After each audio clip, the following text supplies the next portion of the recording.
Check, check.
Absolutely. Family, sure. Basketball, the group of guys you get together and they wear the same jerseys as you, is that a team? It absolutely is. So uh, I don't want to particularly start with such a narrow vision of A, what a team is, and B, what winning is.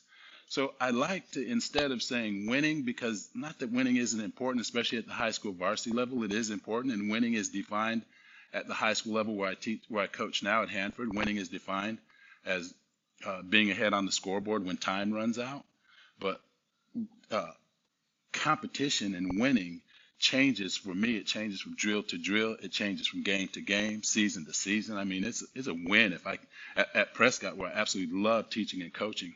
It's a win if I could get 7 guys to show up at a practice. That's a win for me. It was a win if all of those 7 guys would do what I asked at any moment. I mean, it was a beautiful situation. I absolutely loved teaching and working there, but basketball coaching was a struggle.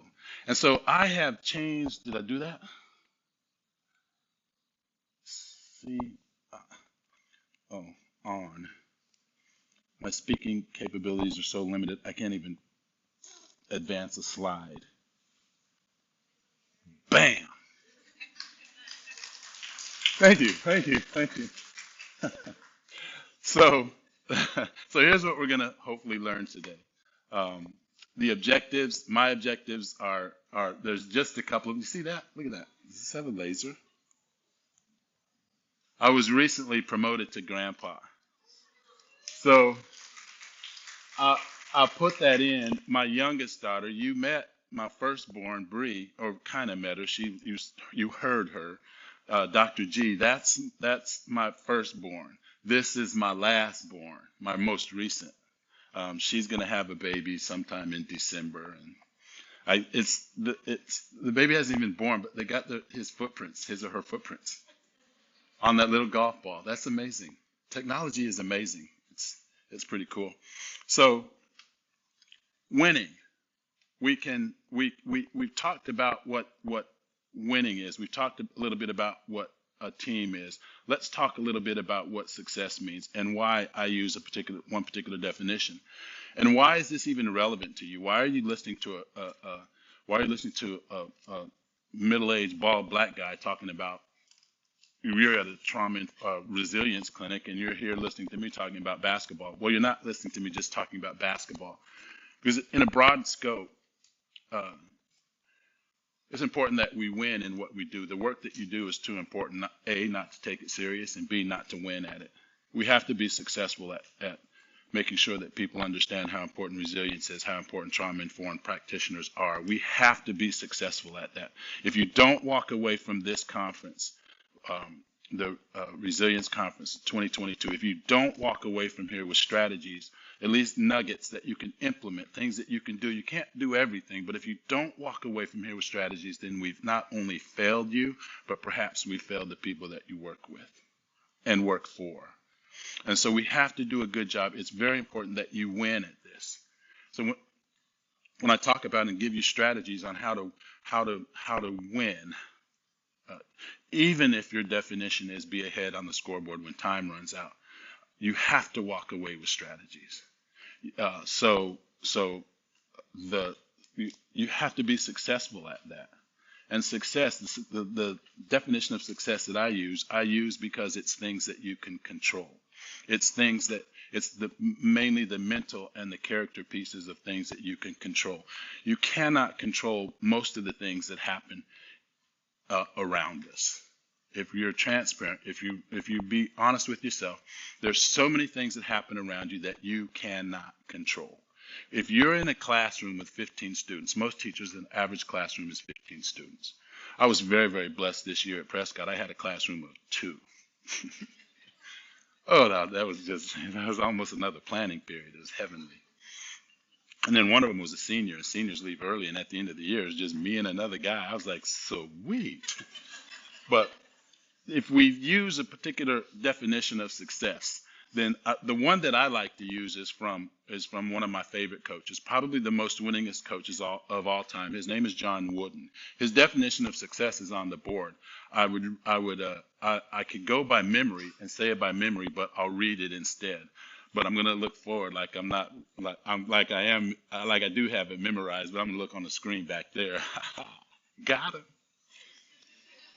Success is a peace of mind which is direct result in self-satisfaction in knowing you made the effort to become the best you are capable of becoming. That's why I win so much. That's why my teams are so successful. That's why, I mean, I get out of the bed and I'm successful. I wake up, just success just dripping all over me. It's like these kids talk about they got, they wear their sports hats and their jerseys and they got the drip on. Please, young man, I woke up with drip. I woke up, it sometimes, and thank God for what my brother does with CRI and the whole organization of CRI. But sometimes he's humble. I'm not. I'm I'm so self-centered and single-minded and arrogant. It's like I mean, literally, if you were me for a minute and you woke up, hit the ground being as successful as I am, based on that definition, whoo, you would know how important your work is. You get up fresh every morning. When you wake up, have a cup of coffee. When you wake up, start doing your thing. You'd be like, this is awesome. I'm gonna interact with so many people today. They're not only gonna get my energy, and I'm not an Aries, but I still have energy. But they are gonna. Any interaction I have today is gonna make somebody better just because we had an interaction. And most of the time, that's usually me. I'm the one that's better because of our interactions, but I do it intentionally. I'm going to be successful. It doesn't matter what you say. It doesn't matter what you do. It doesn't matter what you think. What you think of me is none of my business. I got these earbuds in, not because of the microphone or anything like that. It's because I don't want to hear the jeers. I don't want to hear peace of mind, which is a direct result of self-satisfaction, knowing that you made the effort to become the best are capable of being. Wake up, feel that way, think that way, and I promise you, you're going to have a good day. If you don't have a good day, blame it on John Wood, not me. He's dead, so don't worry about it. But that's my success. This is one of my teams. Now, there are people in this room that will recognize a lot of these people because they were their classmates. The reason why I put this up here is because this is one of the last teams that I was able to coach at Prescott before COVID and all that sort of thing, and then I accepted an offer from another school. But these are some of the things that I use with this team. I love these guys. They're wonderful guys. There are some of them that have my daughter, Dr. G, was on talking about aces and the level or the number of aces. Some of these guys have as like I wake up with all that drip, with all that success all over me. Some of them wake up with the aces that they're dealing with. These are individuals. Some of them wake up wondering whether or not there's going to be somebody in their family getting deported. Some of them wake up.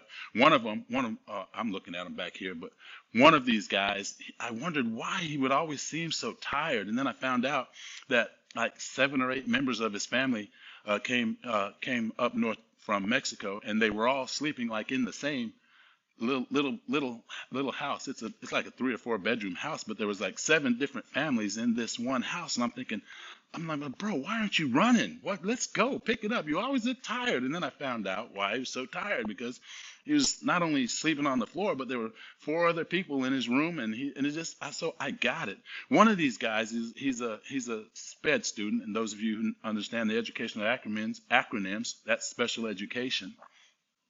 Am I talking too fast? Sometimes I get so excited, I just go and go and go, but forgive me. Just be glad you're not very close, because I spit when I talk too. 6 or 7 directions. I got summer teeth, right? Summer teeth. Some are going this way, some are going that way. Some are missing. So I get off track. That's why I have notes. But one of these guys is a SPED student. He's one of my favorite athletes of all times. He never played any organized sport at all because he didn't feel like he could. Didn't feel he was alienated, ostracized.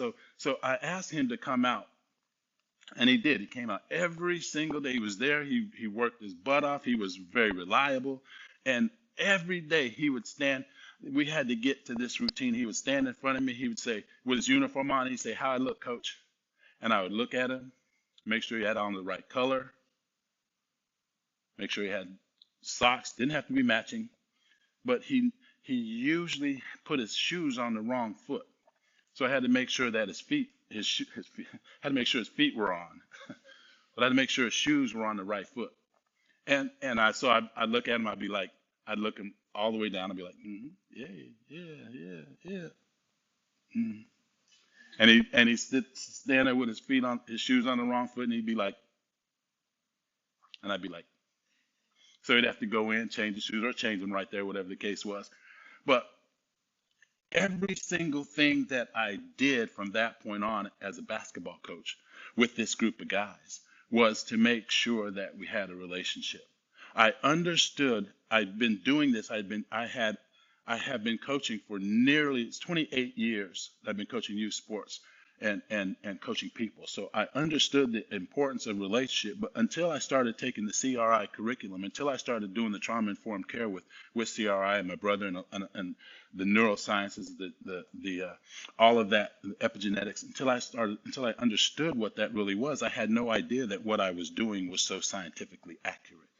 I didn't know that all the things that I did as a coach were so beneficial and neurologically sound. I didn't understand that, as Dr. G was saying, that neurons that wire together fire together. I didn't understand how important group think was. We'll talk about that in just a moment, but I didn't understand any of that. So we're going to try a couple of things today, and just to show you that if people are expected to learn together, then they should train together, same time and in person.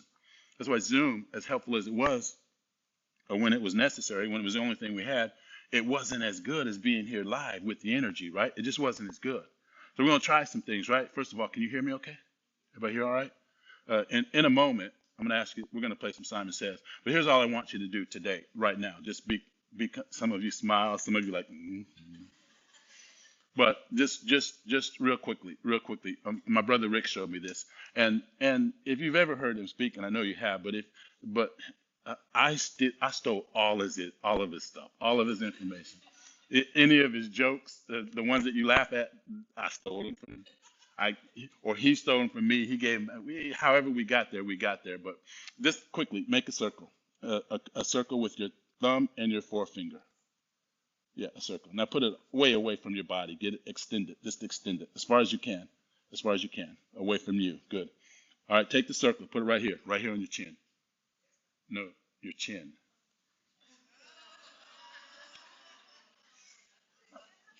I know, right? Yeah, cheesy dad jokes. Rick's not the only one that has them. I got some good ones too. But I'm so this is what we'll do too. We're gonna get together in our little huddle. This is our huddle. We'll call the room our entire huddle. The first thing I like to do with our teams is A, make sure they can hear. B, make sure they can follow directions. All right. So here's what we're gonna do in our huddle. I'm gonna count to three. I'll say go. When I say go, I want you to clap your hands one time. Ready? 1, 2, 3. I didn't say go. You have to wait until I say go. The instructions are very important. You have to be. Now we're dealing with a lot of people, and sometimes in basketball we work real quickly. So we only got 30 seconds in the timeout. That's probably why I talk so fast. But we only got a limited amount of time to get this right. I'm gonna count to three. I'll say go. When I say go, I want you to clap your hands one time. Ready? 1, 2, 3. Go. They're good. Now let's try it all at the same time this time. That was good. We're making progress, you see. This is building resiliency right now. We're making progress. We set a goal. We're making progress. So I'm going to count to three. I'll say go. When I say go, I want you to clap your hands one time. Ready? 1, 2, 3, go. Don't be late. Don't be first. Don't be last. All together, all at the same time. I know he's like, well, I thought you were going to hesitate again. No, I'm not going to hesitate. I want you to be successful at this. I'm going to count to three. I'll say go. When I say go, I want you to clap your hands one time. Ready? 1, 2, 3, go. That was much better. You're getting good. Ready? Let's try it again. 1, 2, 3, go. Even better. Now, because basketball is a fast-moving sport, so is teaching. Teaching actually is even a little bit faster than basketball. But now, instead of counting to three and saying go, I'm just going to say one time. One time to you is your cue to clap your hands. How many times? One time. Ready? One time. All together. Nobody first, nobody last. Ready? One time. One time. Somebody's not clapping. This is full audience participation. Come on, ready? One time. One time. Two time. Two time. One time. Two time. One time. Two times. One time. Two times. One time. Hey, two times. Hey, one time. Two times. Hey. How do they do? All right, that's good. See, and that was quick. These are now. If a group, if in the terms of group think, people that are supposed to work together, learn together, should do that together in person at the same time. We just learned that, and that was easy. I do that in my classes. Here's another thing I do in class, or with my teams. We'll stay with the team because that's where we are. But so we're gonna say it's team on three. When I count to three, you're gonna say team. And it's team on three, together on six. Can you handle that? Ready? All together. Hands in. 1, 2, 3, 4, 5, 6. Woo! We got a long way to go, team. Let's try that again.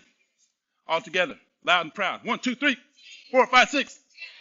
All right, see, now these are easy strategies, and these are the types of things that I do in class. So, and the best thing that probably, as I was researching for this, it was I just marvel at my younger brother because he remembers so many things.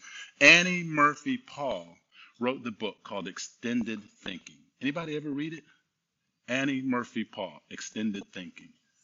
She talks about groupthink. She talks about how important groupthink is, and how we're hardwired to groupthink. But it's one of the. What time am I done, Rick? Okay, sweet.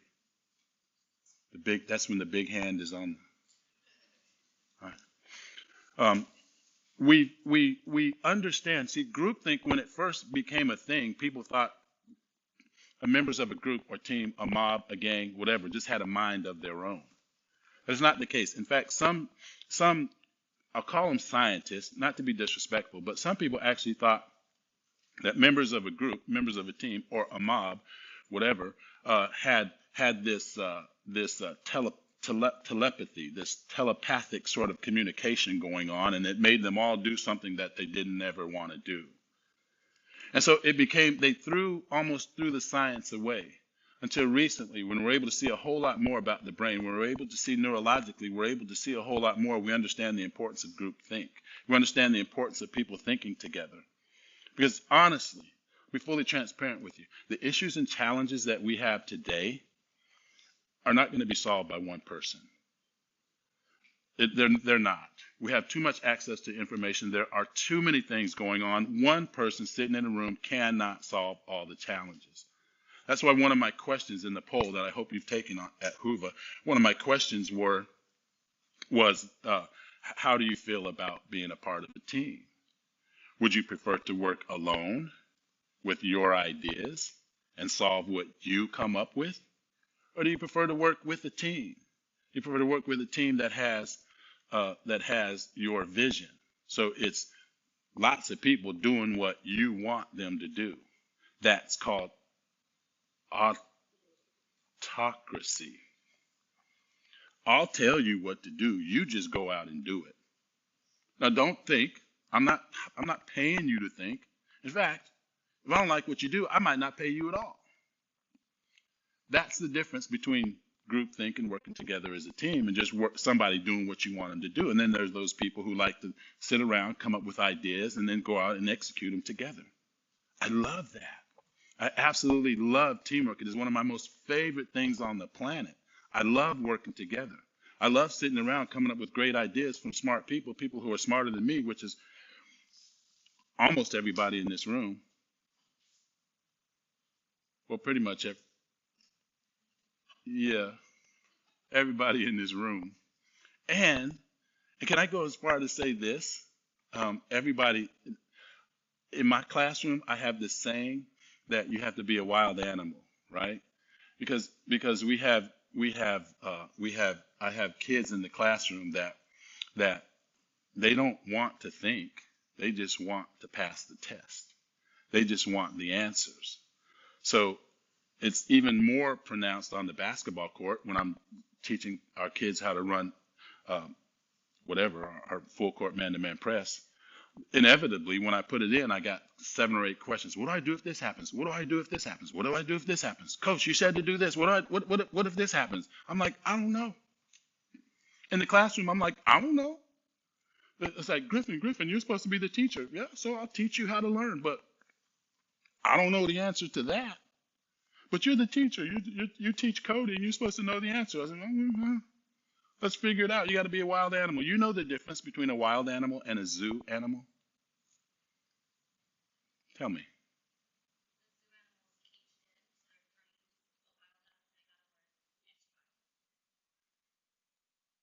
Develop that. Anybody else? What's the difference between a wild animal and a zoo animal?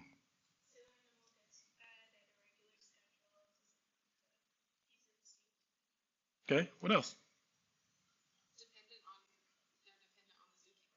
Absolutely. See, now if I was in class, here's what I did when I was a young teacher. She got the right answer, and I would have said, "You're right," and nobody else would have went on thinking. Everybody else would have been like, "Okay, she's right. Good. Move on." But then I didn't say, "You're right." I said, "What else?" And she had the right answer, and I didn't say, "You're right. You're both right," because everybody else would have stopped thinking. So took one more, and you all have the right answer. But being a wild animal means you got to get up and eat. The whether you're the what was the illustration? Whether you're the gazelle or the lion, when you wake up, your feet got to be going. You better have that successful drip on you, or you either going to get ate or you're going to not eat. You got to be a wild animal when you're playing basketball, when you're in the classroom. Sometimes you got to just figure something out. And that's what I tell my kids, Coach, what do we do if this happens? I don't know. I can't call a timeout and fix everything that's going to happen. You're going to have to make 10,000 decisions tonight, and I can't tell you which one to make at the right time all the time. Now, do we practice? Do I have resilience building strategies to where now when the kids get to the point to where where they don't know what to do, and I haven't necessarily covered that, do we have things in place to help them out? You bet, absolutely. We do it in the classroom. I do it on the basketball court. And I learned it from when I became a member of Team Griffin. And been a part of teams my whole life, but when I became a member of Team Griffin back in 1963, our co-head coaches here, who are also in the building, Mom and Dad, love you, appreciate you. This picture was taken about 2 or 3 weeks ago, so we've all we've all aged a little bit. And I didn't know this, but I know it now. My brother Rick said we were all wearing his shirt. This is our older brother Tony. He's a ninja. He's a martial arts instructor. But at Team Griffin, I learned a lot of things about being a member of a team, and some of them were intentional. The things that we were taught just as part of our family. This is as you can tell, this is an African American family, right? Does this go backwards? There we are. All right. Now, this was taken where I was born and my brothers were born, and where my mom was born in Colorado, my dad in a small town in Wyoming. This was taken in our hometown in Casper, Wyoming. Wyoming. Not a lot of diversity in Wyoming, especially cultural diversity. Not a lot in Wyoming.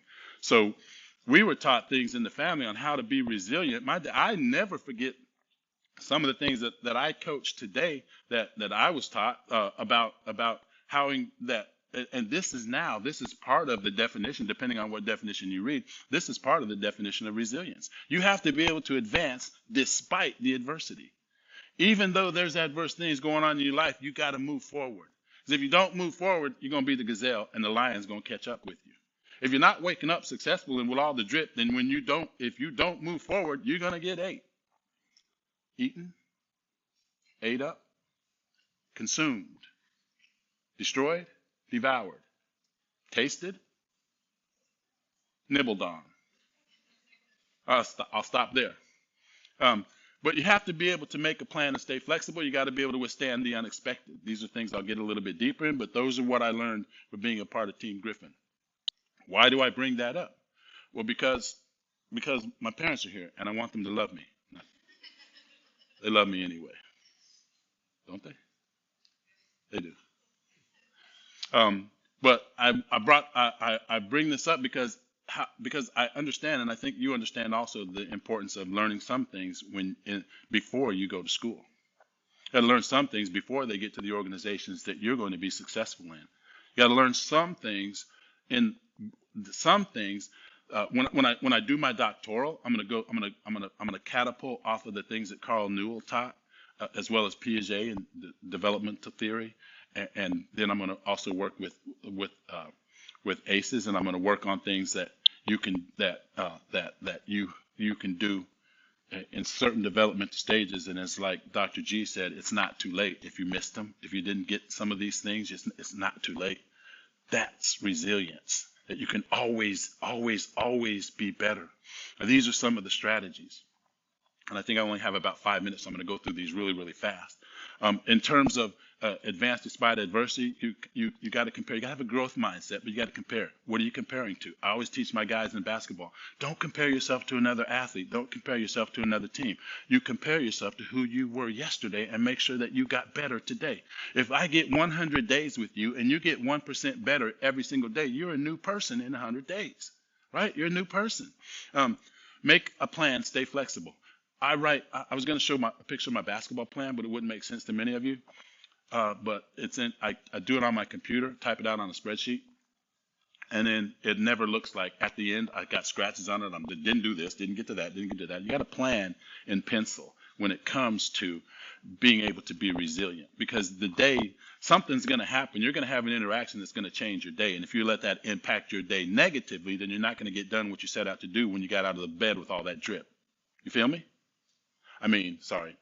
Do you understand what I'm saying? Right? You have to be able to withstand the unexpected, right? When somebody's lid gets flipped, this is another thing that my brother taught me. When we're all together and we got it made, this is us. When we're all together, got it made, we're covered with, as Dr. G mentioned, our executive brain functions. We got it together. We're making rational decisions. But when the lid gets flipped and now we're exposed, now we're upset, we're doing things, we're throwing the pencils, we're kicking the cat and all that sort of thing. We have to be able to withstand that. We got to be able to, when something that hits us unexpected, when we get T-boned by a car that we didn't understand was even there, when we get a problem that we didn't expect, you have to be able to withstand that. That's resilience, and that can be taught. You can teach people. When I go through basketball, even though I totally understand there are so many things that we're not going to be able to do, but I teach kids how to respond to pressure. I call it POOP. Yeah, it stands for, remember, those of you who were here yesterday said Rick uses acronyms to be able to remember things. Well, that's how I remember to pivot out of pressure. So POOP, you pivot out of pressure. You don't let anybody get the ball. I thought that was funny. All right, so you have to also adapt to inevitable changes, because Murphy's Law is in the house.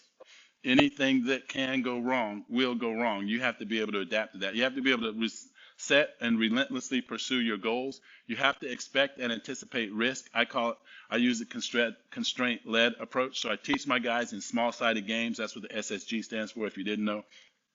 And competition, we do it in class, we do it on the court. That when you see something and you make decisions on the fly all the time, then when you see it when it's slow, or when you're playing the game, if you've practiced it 100 times, when you're playing the game, it's a little bit slower than what you practiced. You can handle it. When life is coming at you at 65 miles an hour, aren't we all pretty cool, pretty good to go 30 miles an hour? You good, you chill. But when life starts coming at you at about 100 miles an hour, now it's a little bit different. If you haven't seen something, if you haven't been exposed to something that happens in your classroom, in your family, in your relationship, on your team, then you don't really know what to expect.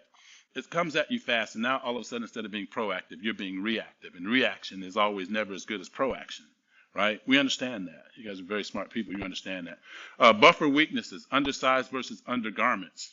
Not going to be able to cover that. Just think about that. I'm kidding. Undersized. My team, as you saw my team, we're small. At the team I coach in Hanford, we're small. And so we got to do things that prepare for short teams, for small teams, because we're playing guys that are 6, 7, 8 inches taller than us, right? Same thing when I was working at Jubilee. Guys would walk around, it was back in the day when at a boarding school for struggling teenage youth, just for those who don't understand what Jubilee, the reference to Jubilee means. But they would walk around with their pants. I don't know how they stayed up. I really don't. I mean, it's like their undergarments would be exposed, and they're just walking around, and guys are just like, they're doing it really well. I'm like, how do you do that? And that bothered me. That triggered me. I was like, man, that you look no. And I used to get upset. I used to say, pull your pants up. Now, and they were like, then there was a breach between us, right? Now, then what I just started doing, we just started having belts. It's pretty simple. We had that's one way to make sure that we buffer what their weaknesses are. This is just me, I'm not judging anybody, but it's a weakness to walk around with your butt showing and your underwear showing. That's just not, no. So I just had a belt. Now we still have a good relationship to be able to share the drip, so to speak. But now they're not mad at me for making them pull their pants up. I just say, hey man, would you mind putting this on? Let me show you something. And it was really pretty simple. Embrace mistakes, and leaders always go first. I teach my guys, if I'm passing to Mr. Brochi and he doesn't catch the pass, even though it's right in his hands, I always say, my bad, man, my bad. And I teach the other guy, if you drop somebody's pass, even if it's no good and it's down at your ankles and you couldn't get it, leaders, the best player will always say, my fault first. Does that build resilience? You bet it absolutely does. First of all, now helps us as teammates. Secondly, you're like taking accountability for what it is that you did. Now, there is a difference between a mistake and a bad choice. Don't think that you making bad choices, I'm going to say, man, that's a bad choice, but I'll take responsibility for that. No, I'm not going to do that. I embrace mistakes. I welcome mistakes. I encourage mistakes. But at the same time, I will hold you accountable. Truth is greater than harmony. You got to be able to tell it. You got to be able to take it, and you got to be able to live it. If you can't do those things with the truth in your relationships, you're not building resiliency, you're building a falsehood, and it will crumble. I don't have a lot of time to go into synchrony. In fact, I think I've only got about 45 seconds. But as you look at this particular slide, Walter Freeman says synchrony is the biotechnology of group formation. When you do things together, when you not only synapses that fire together, wire together, people do the same thing. Do me a favor. We're going to play a quick game of Simon Says. I only got a little bit of time, so I'm going to talk fast. I do want you to be successful. We're going to play a quick game of Simon Says. If you don't mind, can you hear me? Stand up right where you are, please. We got to do this quickly. When you're out, you're out. Just sit down and you'll be done. Still love you, still care for you, but you're done. All right? I want you to be successful, so I'll start out nice and slow. Simon Says both hands up. Everybody understands how to play. All right, hands down. Yeah. That was quick. Simon Says both hands up. Simon Says both hands down. Simon Says right hand up. That's not your right hand, sir. You got to go, or ma'am. That's not right. I meant your other right hand. Simon Says left hand up. Simon Says both hands down. Simon Says hands up. Simon Says hands down. What can I do to help you be more successful? Slow down. Slow down. Nothing. Simon Says both hands up. Simon Says both hands down. Simon Says hands on head. Simon Says hands on shoulders. Simon Says hands on hips. You wanted me to slow down, but you slowed down instead. Simon Says both hands up. Simon Says both hands on head. Simon Says hands on shoulders. Simon Says hands on hips. Simon Says hands on knees. Simon Says hands up, hands down. Got him. Simon Says hands on head. Simon Says hands on shoulders. Simon Says hands on hips. Those are not your hips. All right. We're almost done. How many do we got left? How many left? How many? Just 2 left? 3 left? 2 left? All right, you guys come up here. Come up here. Come on, come up here. Come up here. Come up here. Oh, they're all out now. Simon didn't say. Thank you. Appreciate you. Thanks for coming. Nobody won the $10,000 today. My name is Allyn, and I'm glad you came. Thank you.